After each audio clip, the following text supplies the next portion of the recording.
RITC Cybersecurity, empowering businesses with robust cybersecurity protection. Welcome to the Cyber Reality Podcast from RITC Cybersecurity, small businesses partner in proactive cybersecurity. I am Mike Rotondo here with my co-host Mari Cherry, where we unravel the mysteries of cybersecurity one bite at a time. From digital heists to hacker exploits, we uncover online threats and the strategies to stay ahead. And whether you're an IT pro, business owner, or just a stay-at-home mom trying to safeguard your stuff, this is your guide to cyber world. Today, we're going to go through some cybersecurity news and discuss what's the topic, Mari. We're going to talk about Wi-Fi risks. First, we're going to jump into the news. Cool. Number one, FDA calls for secure by design cybersecurity for medical devices. I picked this one because, first of all, just this article aside, that seems like it should be at the top of the list for medical devices. I got a story for you. Yes, let's hear it. All right. So 8 or 9 years ago, we were working with a company, and the CEO or CIO called us in, and CISO, and we had all these meetings, and they were all about getting secure because they made these medical device things that did x-rays and were like automated, changes and stuff like that, right? In the hospital. So we're in the meeting, and the CEO walks in and goes, "This is for a hospital. We don't need to secure it. We don't really need you guys." Yeah. And Why? the CISO looked at us and just kind of rolled his eyes. The CEO walked out, and he just looked at us and said, "I'm really sorry, guys. I'm sorry to have wasted your time. Let me know if you're hiring." No way. Yeah, he's like, he was like done with it. Oh my gosh. He was done. So there wasn't even any discussion. No, the CEO just threw down. He's like, we're not doing this. I wonder how long that lasted. I don't even know if the company's still in business. Probably not. They probably got breached and went under. Well, yeah. Well, that's the problem is because they were running them off Windows XP, which had been shut off for a long, long time. And and that's one of the things that this story talks about. It requires legacy protocols to run. They can't be updated. They can't be patched. They can't do anything because it'll break all the underlying software. So did I destroy your thunder? Did you have something to say? No. That's literally the segment I had pulled out. Was that equipment from 20 or more years ago? Yeah, it's dangerous. Yeah, and they're putting that in people's bodies, or attached to monitor, make sure they're alive, kind of thing. Yes. Yeah, it's fine. It's just fine. A respirator. Who needs to breathe? I don't know. Oh my gosh. Yeah. Well, they did a test at DEF CON, and they found that like the old time pacemakers could be hacked. Anything with a wireless could be hacked. The new ones are much more hardened, but the old ones, it's like, let's set this to 116 beats a minute. So. Okay. Yeah. I didn't think about that either. Not just like shutting it off. They could mess with it. Yeah. They can do it with anything. Oh my gosh. Just like you never want one of those remote control thermostat because those can be controlled externally. The baby monitors had a big problem. Video cameras. So anything that goes out, if you're not securing it, don't assume anything's secure. Just because it's in a hospital doesn't mean it's secure, because people take that idea of, oh, no one's going to attack us. We're a hospital. That blows my mind. Yeah. Well, I don't know if they so much now, but about 10 years ago they did. Yeah. Even 10 years ago, though. Yeah. Even 10 years ago. Yeah. It seems like they'd probably be at the top of the list, right? Yeah.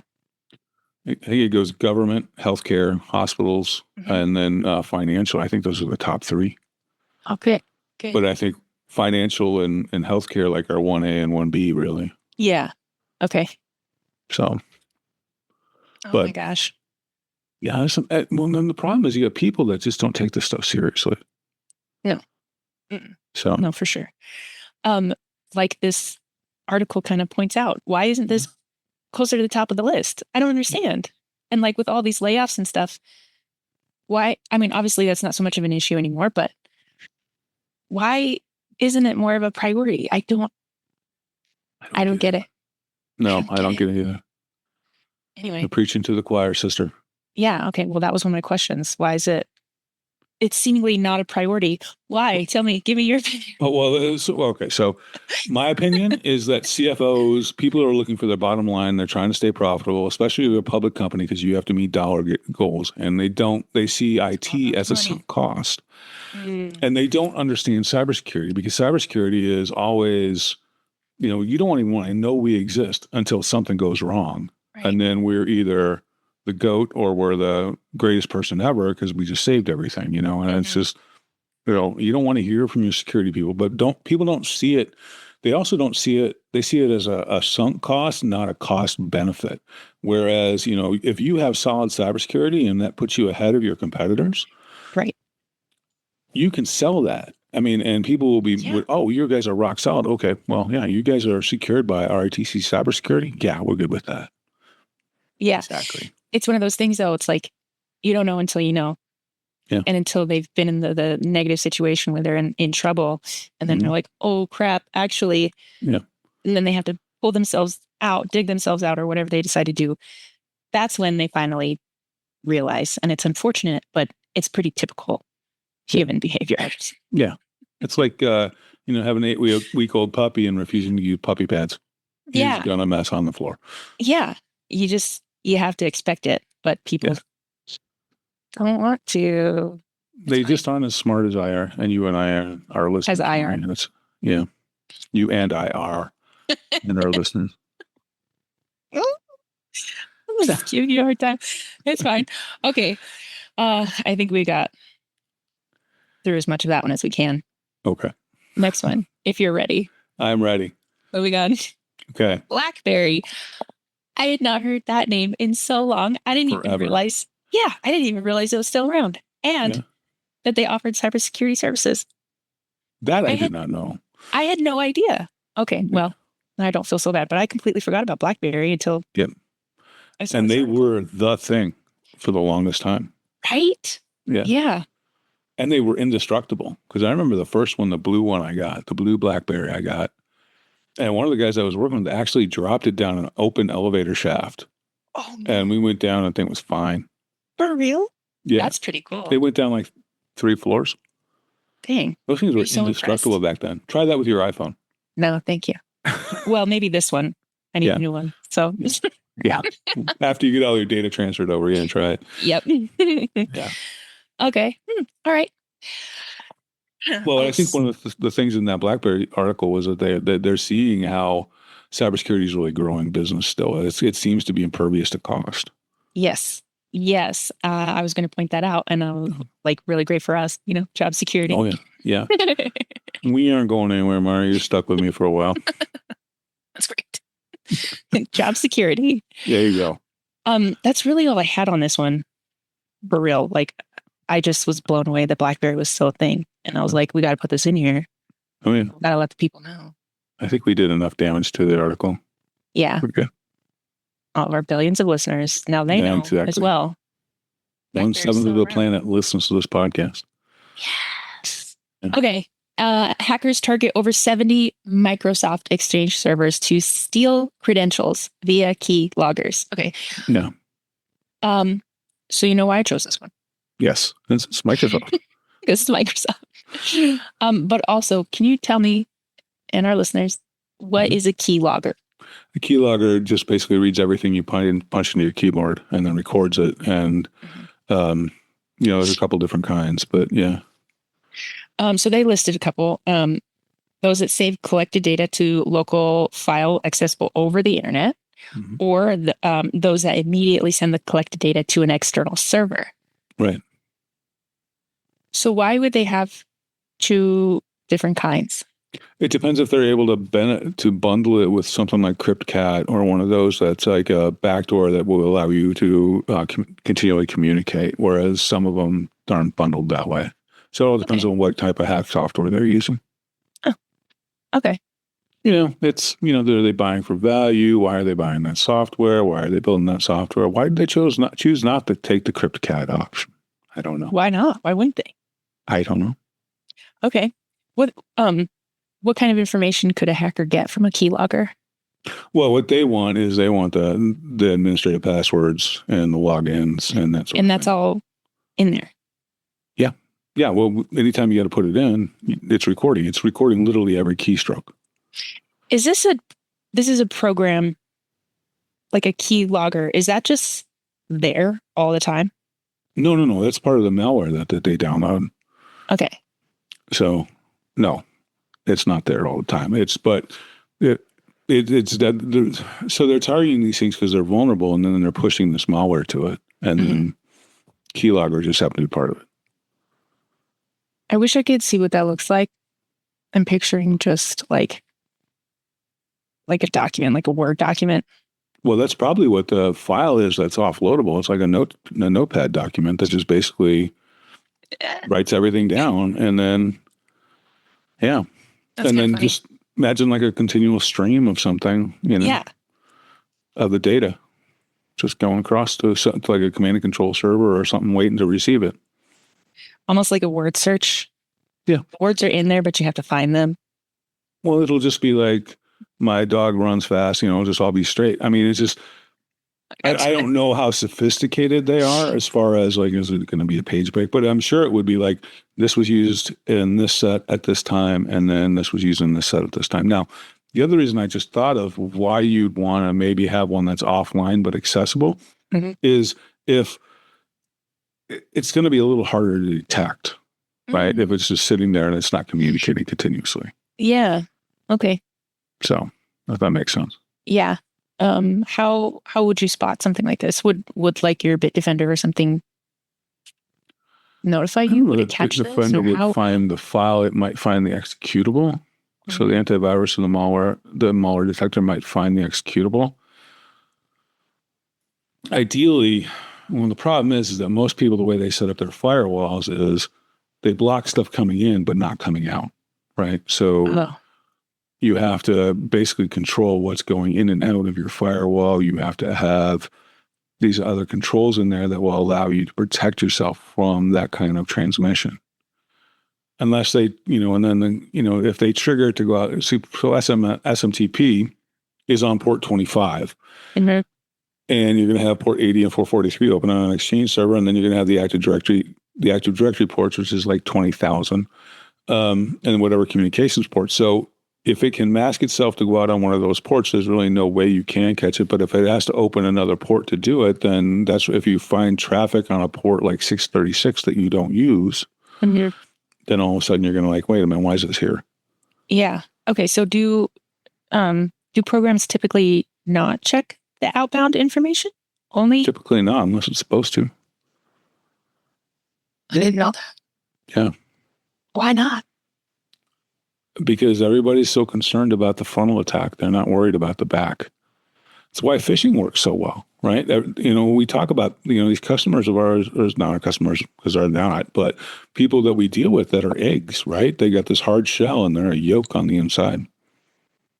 Why isn't that a more common practice though? Costs money. When CFOs run companies and you're more concerned about the bottom line than security, I mean, I used to know a lady that was very high up in Arizona state government, and she told me, and she'd come from the private sector, and she's like, we don't really worry about cybersecurity because all it does is going to ding our stock price for 3 months and then we'll rebound. It's like, yeah, no. Which is why there's such a push to put in teeth into these things. And that's why, like the FTC is now adding fines and things to, and the SEC is making you liable for reporting any breaches, and those kind of things have to happen because if there's no consequences, right, you're not going to do anything. Right. Yeah. Oh my gosh. Yeah. Okay. It's like, why doesn't your 14 or 15-year-old think about the consequences of what they're doing? Understand consequences at that age. Well, these people are about, have that mentality when it comes to cybersecurity. It's that, Here's the thing though. Yeah. Those teenagers' brains are not fully developed. All of these adults, what's their excuse? Well, their cybersecurity theory is not fully developed because they don't understand what's going on. They think they do. They read an article on the in-flight magazine on American Airlines and thought, oh, I got this. Oh, that's actually a real thing that happened because we used to get these executives would go take trips. Yeah. and they'd read some of the latest tech stuff in these articles and these news and these magazines. And we come home and or they'd come back and they'd come into our office and say, we need you to look into this. It's going to save the company millions. And it's like, oh man, who let him fly again? And then it got to the point where it's like, try out these devices. And it got to the point where me and a couple of the other guys had like desk drawers full of these devices that didn't work because, it's like, we need to do a trial on this. And it's like, I'm going to go buy 10 of those. It's like, wow, okay. Why waste the money? Because because they think they're going to get, these congratulations that you just did this great thing and you just saved the company all this money and blah, blah, blah, blah, blah, blah. In reality, it's like, you need to talk about what this does. Most famously, it's kind of like the sales guy that I was working for, and this happens in smaller companies, but this is the worst case. I was working in a large international company on security, and the sales guy promised one of his customers that the entire infrastructure would be 100% PCI compliant in 3 months. Talking about thousands of servers, multiple data centers, multiple divisions. And the idiot wrote it into a contract. And we're like, you can't do that. Was he high? I hope so. But, it's just, people that don't understand cybersecurity, that think they understand cybersecurity, are dangerous. A little knowledge is a dangerous thing. You know a lot more than most people. Put that hand down.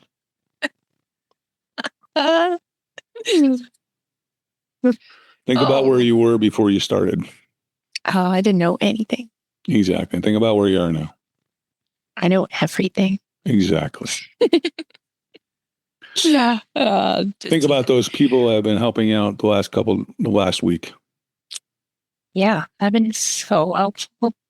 Well, no, I mean, I'm talking about, think about how bad they were off. They are off. Right? I was like, yeah. So, yeah. I felt your presence with me when I was working. Oh, I know. Yeah. We're on the same page. Mm-hmm. Yeah, that's sorry, Understood. folks. That's an inside joke. We can't explain it, but there are some people that know nothing about That's fine. cybersecurity. No, I gotta start somewhere. Yep. Um, But Okay, you know this- enough to listen to this podcast, so your leg's up on everybody. yeah, got a leg up or something. Whatever. Yeah. This next one I Okay. picked because beware the hidden risk in your Entra environment. Entra because Yep. AD, Yes. Microsoft. Yes. But also I just need you to explain this one a little bit. First of all, can we start off with home tenant? Yes. Can you explain what that is? That is not someone that lives in your house. That is a Microsoft Active Directory or Entra home tenant. Uh-huh. Okay. And subscription. Subscription is how you buy the home tenant from Microsoft. So you get a subscription for Entra just like you get a subscription for any other software. All right. Okay. And then what are some key points you would like to make known from this? Well, it's really very interesting. It's an odd hack to figure out, but basically the story is that if you give someone guest access to your Active Directory environment because of these limited rules that tie into billing, Uh-huh. or limited protection that tie into billing, most security people aren't even going to think about looking at the billing rules. Yeah, that B, makes sense. most people already have the guest account locked down to a certain extent, but you don't realize that if you take the guest account, you can invite someone else to the guest account. Right. So this story goes that I'm a guest in Mari's Entra environment, and I go back to my own Entra environment and invite my, was it role owner, RBAC role owner, or whatever it was, Uh-huh. to be a guest tenant on Mari's home tenant, because Oh. you don't have any restrictions in that. So you can bring in your controls. Well, all of a sudden you've got someone that's a role admin that has access to this and can elevate, and you get a developer persistence, and you can do a whole lot of damage. Okay. I did not Because- catch that from it. Yeah.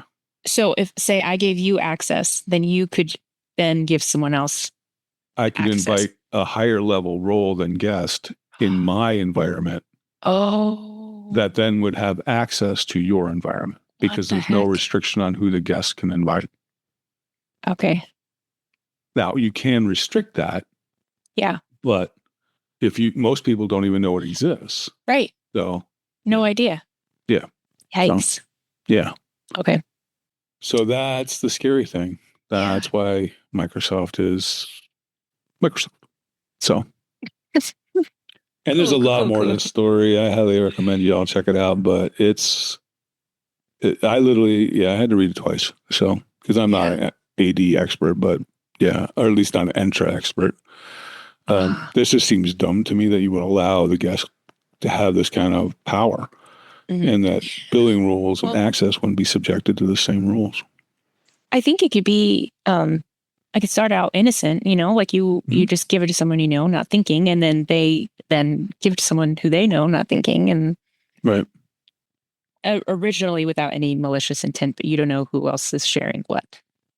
Right. And you don't know who your guest is because you have absolutely no insider control. And the other thing that they brought up is you can't force a guest to use MFA. Oh. So they're just a password and a username. That's not great. No, not at all. Ooh. All right. I feel like I need to reread that like 3 more times then. Probably wouldn't hurt. Okay, so now we're going to move on. Last news story, and then we're going to actually talk about some of the topic for a little bit. We might have a few minutes left for that. I don't know. Okay. But go ahead. Yeah, this one's. So this one's about the 16 billion credentials leak. Yes. And that it's actually not a real data breach. No. So what it is an accumulation of a bunch of old data breaches. Mm-hmm. So it's being mischaracterized in the news, but it's really just a collection of old databases. And who knows how old this data really is. Right. So they found it sitting in a file on some share that the hackers used. It's part of it's log stealer stuff and info stealer, malware. Mm-hmm. And so, theoretically, there could be 16 billion passwords. I think I've got probably 100 passwords, and thank God I have a password keeper because there's no way I'd ever remember that, right? So if everybody's got 100 passwords or 50 passwords or 20 passwords, that's at 16 billion over 7 billion people in the world adds up pretty quick. For sure. So, and then you multiply that over time, if it's over 10 years, that's how you get to 16 billion. Another question. Does it save like old passwords? Yeah, everything. Oh, no. When you change your password, no, you should get rid of it. Although Active Directory and other mail systems do keep a record of it to keep you from allowing to being able to reuse it. But that password is off. Now, that may also be what they're stealing. Oh, okay. That was my question. Okay, so they could potentially have plenty of. They could have 240 of my old passwords. Yeah. Okay. Yeah. Wow. What would be the point of them stealing all of that then? Knowing because people reuse passwords, and they might get lucky. Mm-hmm. And they have That's programs that just run it for them. They don't have to sit there and weed through it. Yeah, they create these big databases and they use John the Ripper or something like that, and they just go ahead and bang on it. So that is out of control. Yeah. They're smart little buggers, aren't they? Yeah. It's frustrating. Yes. Yes, it is. Oh, man. Interesting. Okay. All right. One thing that is highlighted here, though, is this. It's not highlighted, I guess, it's just underlined, but fear mongering. Yes. Why would they put that? They're trying to scare people. Do you think that's all that this was? Yeah, it's a big scare tactic. That's why it's come out in the press, because it's sensational. Everyone wants to go look at it. It's clickbait, really. Yeah. For lack of a better word. I mean, everybody's going to search on, oh my God, 16 billion passwords. Oh my gosh, I'm screwed. I told you this story about during COVID when there was a hack that came out that there people were claiming that you'd been using your camera had been on while you were surfing porn, and they had pictures of you doing certain things. And I was talking to this neighbor, and I was telling her about it, and she's like, you're sure it's old passwords. I'm like, okay, what don't I know about you? And, Oh yeah. man, Yeah. that's funny. The internet sometimes it's a wild place. Yeah. Yeah. It's a wow wow show. I said something and then I realized that I had turned sick. Too bad. Podcast goes better when we both have our mics on. Yeah, and when we hit record. Sorry, Yeah, that always helps too. I started to say that and then I felt that. Yeah. No, that was totally my bad. But my dad was in the hospital. That's fine. It's fair. And I was in Mobile. Mobile. Yeah. Yeah. This year has been something else. Oh yeah, it has. It's going by pretty quick though, so luckily that means it's Thank God. It's half over. that's pretty wild. You Kids like go back to school in 1 month. really? First week of August. Well, and it's only 5.5 months till Christmas, so You stop it right now. or Diwali for our listeners. Worldwide, of course, right? Because we got billions of listeners. How would that happen if they weren't? There is not 1 billion people in the U.S. So. No. No. Okay. Topic for today. Yes. Public Wi-Fi risks. So, I heard somebody say once that they only use the hotspot from their phone while traveling. Sounds like a smart person.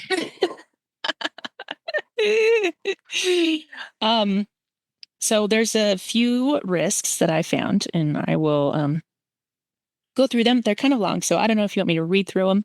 There's 5, and then we can discuss, or do you want to do them one at a time? Let's do them one at a time. That sounds great. Okay, number 1, man in the middle. Hackers intercept or alter your data in transit, capturing passwords, messages, credit card details via rogue hotspots. So I'd like to talk about that for a second. Or by proxying legitimate ones. Right. So what is a rogue hotspot and what is proxying a legitimate? So a rogue hotspot would be like I've talked to you about the pineapple, the Wi-Fi pineapple. So that would be a rogue hotspot, or there's a different hotspot that they set up. Yeah. So basically, they're routing all of your traffic through their hotspot, right? As opposed to routing where it's supposed to go. Okay. And that's a rogue hotspot, or was that the That's proxy? the rogue hotspot. Okay. They're kind of similar. Oh, okay. Proxying is just kind of like so piggybacking. No, proxy is pretending you're from somewhere else. It's basically it's kind of like a VPN, or the concept behind the VPN. But the whole Tor browser, the dark web browser, the Onion browser that everybody talks about, is just you're bouncing from proxy to proxy to proxy to proxy. So the traffic can't be tracked back to its original source. So what they're doing is they're putting a proxy in, and they're siphoning off the data through their proxy and then sending it on to where it's supposed to go. Okay. So they're jumping in a hop. So that's the concept behind the whole man in the middle, is that they're able to deconstruct packets, and if they can decrypt it, and then if you're connecting to their network, it's not going to be an encrypted network, or they're going to know the key, so they can decrypt all the data. They're grabbing all the data. Oh, okay. But man in the middle, they try and steal packets so they can deconstruct them later. Oh. Yeah. Okay. Let's talk about that for a minute. Okay. A packet? Yeah. So data is transmitted in packets. And I don't remember the exact size off the top of my head, but it's little snippets of data. Okay. And then they just take that. Think about it as shredded cheese, and you put it on a pizza. Eventually it makes a cheese pizza, right? I love cheese. Yeah. But I mean, think about it. So a bunch of shredded cheese, and that's when you put the shredded cheese together. So, but then it transfers 2 different ways. So TCP, which is what everybody's using now because it's fast, does not transmit the data in order necessarily. The packets in order. They go and then they're reassembled at the target. Whereas UDP, which is what most of, I think, or at least at one time, most streaming services are, because it translates linear. Or 2 follows 1, 3 follows 2, 4 follows 3, 5 follows 4. Whereas in TCP, it may be 1, 7, 3, 4, 9, 2, 1. So, but it's reassembled. So, Got it. so, I keep thinking about cheese, but hey, okay. sorry. That's why we don't have these meetings before lunch. Yeah, luckily.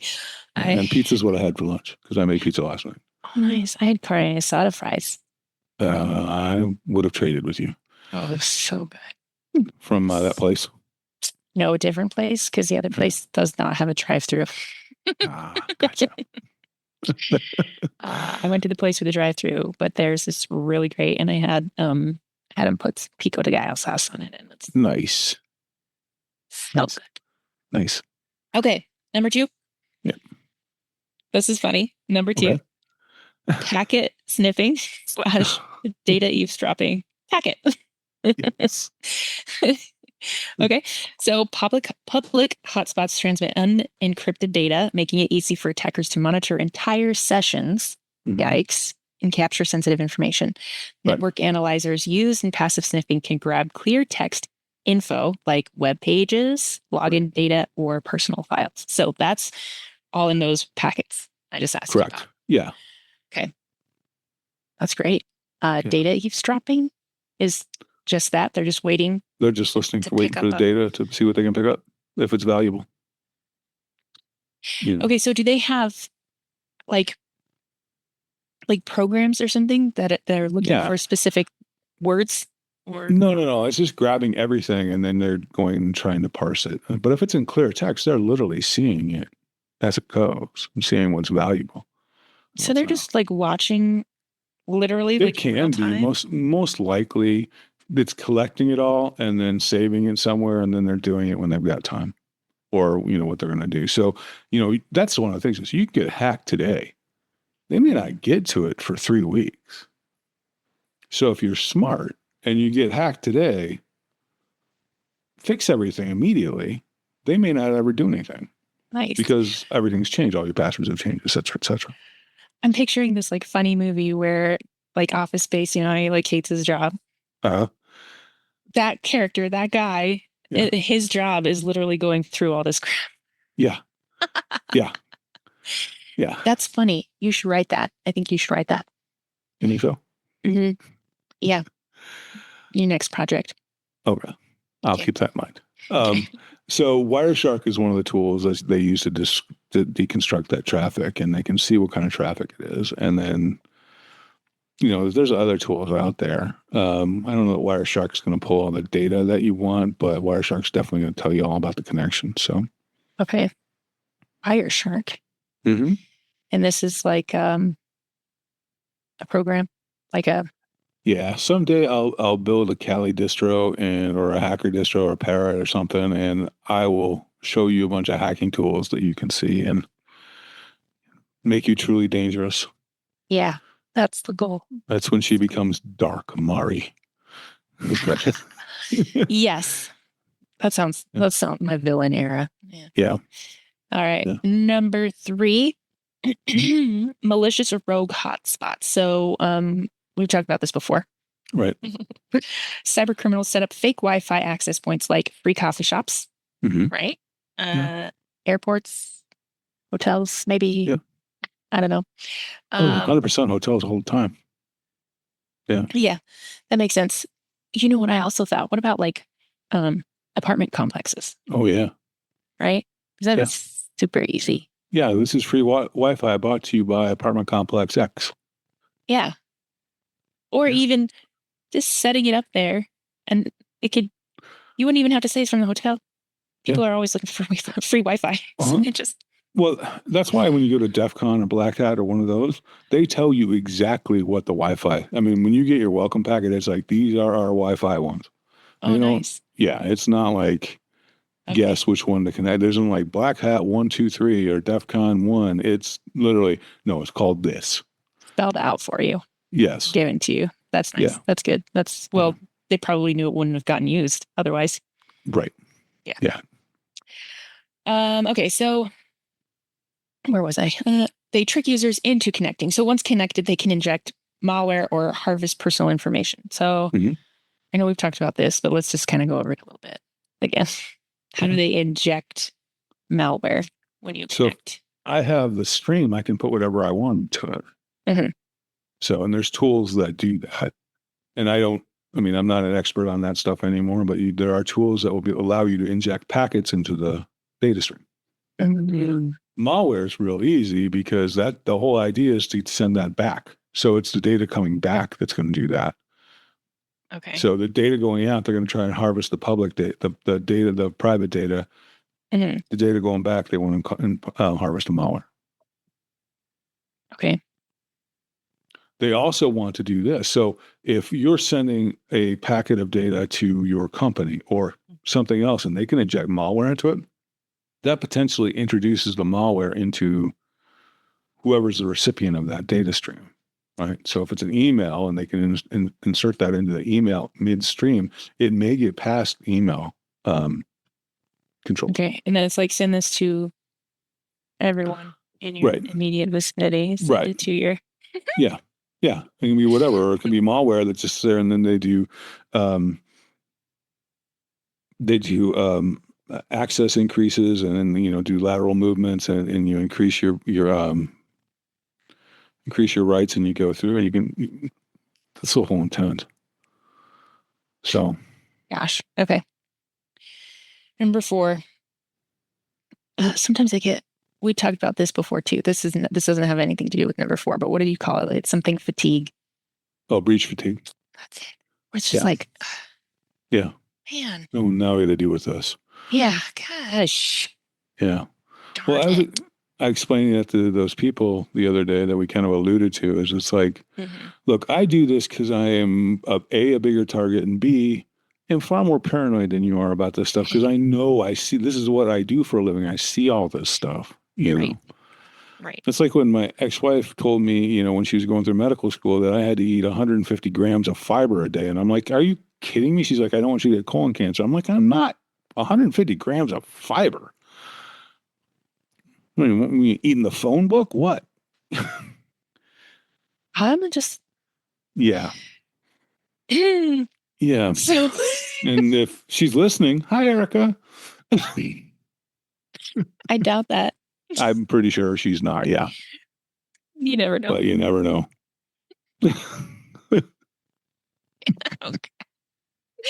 Okay. All right. Number 4. Yeah. Number 4, malware distribution. Once on the same network, attackers can exploit device vulnerabilities to install malware like ransomware, spyware, or backdoors without any user interactions. Right. They can install backdoors? Yeah. I mean, if it gets to a system yeah. I mean, backdoors, that's what that CryptCat I was talking about is either. It's like, or a VNC connector or one of those. It's all backdoor stuff, which allows you to remotely control a computer, lets you break in whenever you want, do it. Yeah. I mean, that's the whole. Yeah. I remember my second job that I ever had, one of our IT guys, he was remote. He was never, I won't say never, hardly ever in the office because he was just contractor. Right. But I remember one of the times he remoted in to my computer. My boss had called him and was like, this is what's going on. And so and I just remember being like, my, little 19-year-old brain was like, this guy is on my computer. I can see things moving and changing. And I'm just watching. Yeah. I was blown away. Yeah. That was like 15 years ago. Yeah. And I think about that sometimes. Imagine what they can do now. Right. Yeah. Even then I was just like, wait, he's doing this? And she was like, yeah. I was like, he's not here. And she was like, yeah. Yeah. Uh-huh. Which is why those tools are so dangerous. Yes. Yeah. Yeah. All right. Hey, we have to entertain ourselves. Yeah. So many tangents. We're going to have just a whole like blooper reel, but it's going to be a tangent reel. Eventually. Yeah. Yeah. Okay. So backdoors without any user interactions, period, as well as compromised USB charging ports, juice jacking. Mm-hmm. Ugh. It's not what you think. can infect devices similarly, which we also talked about previously. Okay, so let's, compromise US charging ports, juice jacking. Right. Explain. Well, the whole idea is to compromise the board, compromise the device. So what they're really looking for ultimately is a way through the front door, right? Because a frontal assault on a firewall is probably going to fail 99 times out of 100. Okay, unless the thing's old and decrepit or something like that. But if you can go through disguised as real traffic and get by all the IDS, IPS, your malware controls, your EDM, because it's coming through as legitimate traffic, it's masked, then, that's how you get in through the front door. Basically just dressing up like UPS men and walking in. Exactly. Back in the day, you could walk into, I don't know, maybe it's still that way now. You could walk into any building anywhere with brown shorts, brown shirt, and a clipboard and a box. And people are going to let you in. Ugh. So hopefully not anymore. I feel like a lot of that changed after COVID too. I feel like there's some things that are just not the same. I just know the UPS guy terrifies my cat Leo. Oh, poor Leo. Yeah, he deserves it. Yeah. Maybe. Debatable. Yeah. Number 5, session hijacking and credential theft. Yes. That sounds real great. By stealing cookies or session tokens, attackers can impersonate you, gaining access to web accounts and email sessions. They can also intercept login credentials directly. So an email session, does that just mean like you didn't log out, you just left it up? Yeah, it's basically they have a live connection that goes into, which is why you always log off and you never select remember me. You always log off of a computer or log off a site. You don't, or log out. You never just close the web browser because that session is still open. So if someone's stolen that token, now they also can use a replay attack, and there's a way that they can trick the system to thinking that you didn't actually log out because you have all these valid credentials and all that kind of stuff. So that's why, when we look at virus scans, it talks about, the cookie controls. These cookies are vulnerable that are coming out from your web server, because that data can be exploited. Okay, so how long can a session stay open if you don't actually log out, if you just close out of the browser? It depends on what kind of controls you have in place. Some close after 12 hours, some close after 6 hours, some close immediately. After you see that when you're logged into a site and it says, we've seen no activity from you in 5 minutes, we're going to close this. That's the session closing. So it all depends. Okay. It's all subjective. Yeah, can you see his tail? Yeah, exactly. He's been there for a minute. I thought it was funny. Yeah. Okay. Now rubbing his face on the microphone. Yeah, of course. Why not?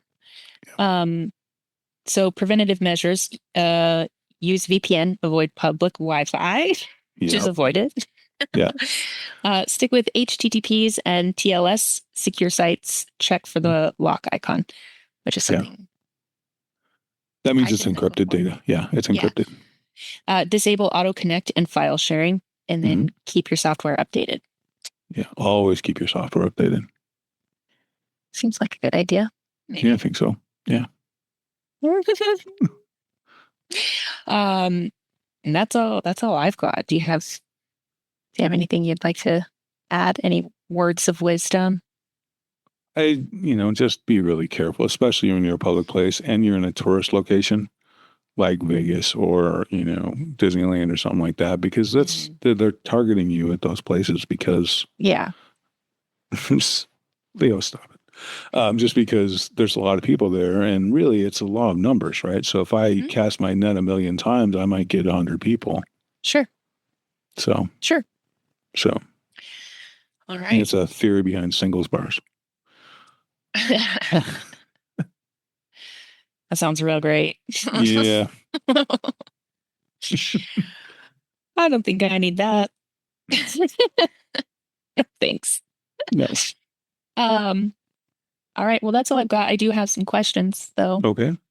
10 questions. Okay. We can run through those real quick if you'd like. Sure.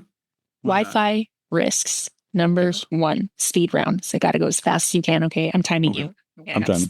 Got the stopwatch. I'm just kidding. Not really gonna time you, but Yeah. that was fun while it lasted. Okay. Yeah. I put nothing past you. Nothing would surprise me. That's fair. That's good practice with Yep. me around. Let's get practice. Okay, number 1. What is one thing you should never do on public Wi-Fi? You should just never openly connect. You should always be very careful of your surroundings. And one thing, Just avoid it. No. yeah, pretty much. That's what I would say. Avoid it where possible, but when you have to use it, make sure it's actually you're connecting to the right thing. That's Okay. what I would make sure. That's fair. So yeah. That leads to the second question. Is hotel Wi-Fi more secure than public Wi-Fi? How do you know? Not necessarily. I mean, hotel Wi-Fi can be spoofed, and like we were talking about a minute ago, it's Right. law of numbers, right? So, Yep. but I mean, I would always err on the side of the company managing it, but a lot of times these hotels have unencrypted Wi-Fi. Mm. So that should be a thing. Well, that could be like a. it should be encrypted based on just setting it up, but people will do unencrypted Wi-Fi. Now there are reasons sometimes to do that, but it's simply due to older technology limitations. There's really generally not a good reason now. It's bad. Okay. Can hackers see your passwords on public Wi-Fi? If they're not encrypted, if it's not encrypted, then yeah, they could. If they've got a proxy or a sniffer or something in there, yeah. Thanks. Does incognito mode protect you on public Wi-Fi? No, all it does is protect you from your wife seeing your browser history.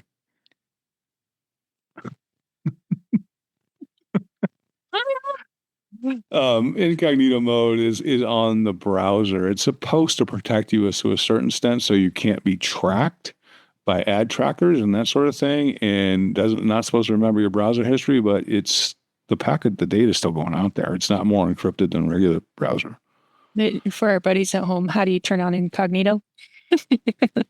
Depends on the browser, but I think in Safari it's called dark mode, and so and in Google's incognito, I have no idea. Microsoft. That's probably a safe question to ask ChatGPT. Yeah. Okay. Shoot, where was I? 5. What's more secure, mobile hotspot or public Wi-Fi? Mobile hotspot. VPN, yes or no on public Wi-Fi? VPN, yes. Can connecting to a fake Wi-Fi network actually install malware? Yes, it can. Is using HTTPS enough to stay safe on public Wi-Fi? HTTPS will protect your session connection with the website that you're with because it'll be encrypted using TLS 1.3. That being said, it depends on where you're at and what you're going to. I mean, the whole idea behind HTTPS is to protect you at least a little bit more. What I find frustrating is a lot of banks and stuff will have HTTPS connections and then let you use your VPN. Okay. So, what is one setting everyone should check on their device before connecting to public Wi-Fi? Well, you verify that it's the right network for the public venue that you're at, for one. A lot of places will advertise this as our Wi-Fi. Right. And that's really the number one thing to do. You also want to turn off auto connect to make sure it doesn't continue to connect. You want to forget the network after you leave, and always use VPN when possible. Awesome. And one tip you would give to someone using public Wi-Fi right now? Be careful that people are trying to shoulder surf you, for one. Oh. Look over your shoulder, see you type in your password, see you type in, that's a big thing. And then I would also look at, making sure that you have the right network and that all of your security is up to date. Yeah. So. Awesome. So great. Yeah. And then maybe just not use it if you can avoid it. I choose not to, but the other thing you have to remember is that, on your iPhone hotspot, you got to make sure that you're not letting anybody connect, right? You got to make sure that one's password protected. I Yes. choose USB or Bluetooth unless I've got somebody else with me, and then I share the key with them. I just noticed that. I think it was like last week. I tried setting it up so one of my kids could use my hotspot, and I was like, "Oh my gosh!" Yeah. Like I won't say always. I usually have it turned off anyway, but I went Right. to turn it on so they could use it, and I realized I didn't have any settings turned on for it. So it was just It is out there. yeah, and I was like, "Oh, Yeah. cool. Yay. I work for a security company. Don't do what I do." Yeah. Do what I say. Yeah. Anyway, that's all I've got for Wi-Fi risks for Cool. this week. Well, That's all I got. I think it was a good podcast. I think it's Considering we're way out of practice. we're so out of practice. It's been 2 or 3 weeks, I think. I know. I'm so behind. So, but, and then this guy helped. Yeah, of course he was helping. Yeah. Of course. So, but, yeah, I think we did a good job. We didn't do too much damage to our reputations. And We still got till Tuesday. It's fine. yeah, we're fine. And then on that note, I think we should just head to the bar. Be done for the day. Yeah. Done for the week. There you go.